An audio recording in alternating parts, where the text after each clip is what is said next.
ఏమయ్యా, లోకాలని కన్న తండ్రివే, బంగారు కొండ చేతిలో ఉన్నవాడివే, కుబేరుడు పక్కన చేయి కట్టుకు నిలబడతాడే, నీ విభూతి చేత మహదైశ్వర్యములను సృజించగలిగిన వాడివే, ఏ కర్మకాలి శ్మశానంలో ఉంటావయ్యా, ఎందుకున్నావు అని అడిగింది.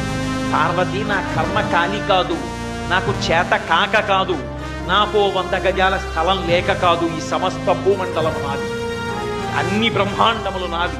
ఎందుకున్నానో తెలుసా? 2 కారణములకున్నాను.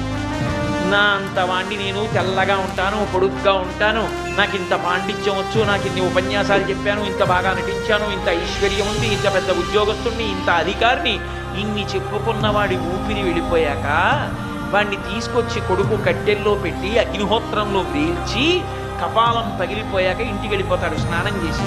అప్పుడు ఆ జీవుడు శరీరంలోంచి పైకి లేచి నించుంటాడు.